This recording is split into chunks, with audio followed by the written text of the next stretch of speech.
Hello po sa inyong lahat mga ka-crypto. Ako po si Pinoy Crypto Trader at sa video na ito ay atin pong pag-uusapan ang aking technical analysis dito kay Boom or Book of Meme. Ngayon pong May 15 taong 2024. At ang atin pong nakikita rito ay ang kanyang daily chart time frame kung saan ay mapapansin po natin dito na nagkaroon po siya ng breakout dito sa ating trend support line na kulay red. Yan, yung maiksing kulay red na linya po na yan. At dahil dyan ay yan po ay nagpapakita ng isang bearish signal, kaya posible po siyang magpatuloy sa kanyang pagbagsak. At ayan, bago po tayo magpatuloy ay nais ko lamang po munang bigyang linaw ang aking disclaimer kung saan ang nilalaman po ng video na ito ay hindi po ito isang financial advice. For education and information purposes lamang po ang layunin nito. Maliban po dito ay nais ko na rin pong magbigay babala na wala pong kahit anumang group chat ang Pinoy Crypto Trader. At ayan, check po muna natin ang kanyang performance dito po kay CoinMarketCap kung saan siya po ay bumagsak ng 6.14% dito sa kanyang 24-hour performance. At ang kanyang 7-day performance ay bagsak din po ng 3.63%. At check po natin yung kanyang market cap at saka trading volume naman. Ang kanyang market cap ay bagsak po ng 6.20%. At ang kanyang trading volume ay lumago ng 61.57%. Kaya yan, okay po yung kanyang trading volume, pero yung kanyang market cap ay ayan, nakakaranas po ng pagbagsak. Ngayon ay check naman po natin ang kanilang official X account kung meron po silang bagong announcement or latest tweet na maaaring makaapekto sa presyo ni Boom ngayong araw na ito or sa hinaharap. Kaya yan, March 21 po yan. Last 14 hours, I love memes. Ayan. Last 14 hours po ulit. Yan, parang si Bart Simpson. Yan, squeeze shorts. I love memes po ulit. Ayan, last May 13 po ito. Memes must flow. Kaya yan, wala po silang bago.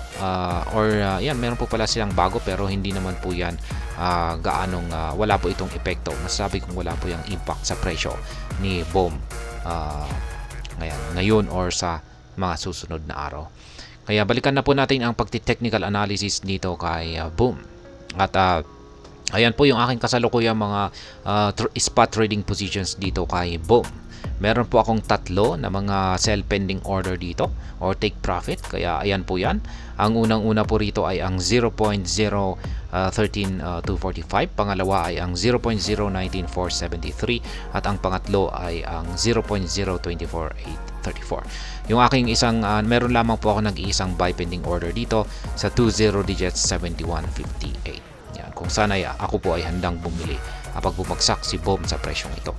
At ayan, yung aking basihan po kasi dyan sa aking mga particular po yung pinakamataas dito na price target ko po rito ay yung breakout dito ni Boom sa ating descending triangle pattern na ito. Kung saan ay nagkaroon po siya ng breakout noong May 3. Dahil po sa breakout na ito ay ako po ay naniniwala na pagkatapos po niyang mag-consolidate dito ay dito na po siya mag-uumpisa na akyatin yung kanyang pinakamataas na price target natin dito na 0.024834. Kaya valid target pa rin po yan para sa akin. Ayan, kung ilalapit po natin yan, ayan, ay meron po tayong isang trend support line kasi rito. Ayan, nabuo dahil po sa rejection na yan at saka rejection na rin dito. Pero nagkaroon na po siya ng breakout. Nag-umpisa na po siyang magkaroon ng breakout dito noong May 12 pa. Ngayon ay May 13 ay nagkaroon po siya ng confirmation breakout. At ayan na po, tinudo na po niya ang pagbagsak. Pero siya po ay bumangga dito sa support line natin dito. Isang minor support line dito sa 0.010218. Kaya yan, mukhang tatalbog po siya rito. Pero hindi po natin alam. Ito lamang po yung talagang parang pumipigil po sa pagbagsak ni Boom. Kung hindi po niya mapipigilan ito ay ayan, magpapatuloy po siya sa kanyang pagbagsak sa presyo. Ayan. At posibleng umabot po siya hanggang dito sa nakaabang na ating buy pending order dito sa 20 digits 7158. Kaya maganda po yan para makabili po tayo sa sobrang napakababang presyo ni Boom. Kaya Ayan, pero kung tumalbog po siya rito, ay ang masasabi ko po rito ay patuloy po itong magko-consolidate. Mauuwi po ito sa pagko-consolidate. Kasi base po sa mga indicator natin dito ay wala pong gaanong momentum itong si BOM. Ayan, wala po siyang gaanong bearish or bullish momentum. Ayan, naka-indecision po sila or wala po talaga, tabla po yung pwersa ng dalawang panig. Kaya kung pag ganyan po yung sitwasyon ay nauuwi lamang po ito sa pagko-consolidate. Yung tanging meron lamang po kasi dito na signal natin dito ay yung kanyang naranasan na breakout dito.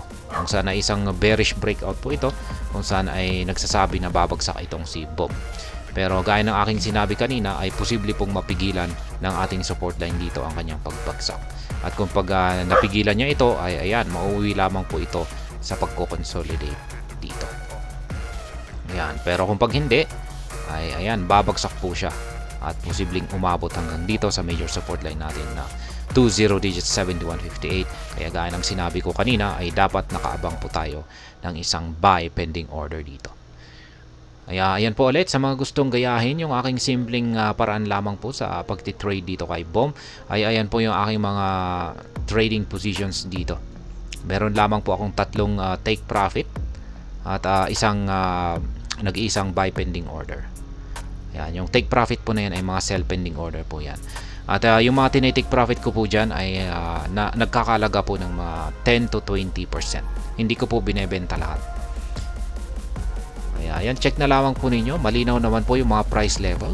Yan, lalong-lalo na sa mga bago lamang dito na gustong gayahin yung aking simpleng paraan lamang sa pagtitrade dito kay BOM. Or pwede na rin po ninyong i-pause. Ayan, para makopya ninyo. At ayan, hanggang dito na lamang po tayo sa video na ito. Sana po ay inyong nagustuhan ang aking paliwanag dito. Kung inyo po itong nagustuhan ay pakiclick lamang po ang like button nito. Para naman po sa mga bago lamang dito, kayo po ay aking inaanyayahan para mag-subscribe. Pakiclick na rin po ang bell icon nito dahil ito po ang siya magsisilbing notification nito sa mga bago kong videos na akin pong ina-upload sa aking YouTube channel na ito. Marami pong salamat sa panunood. Ingat po tayo lagi at God bless po sa ating lahat.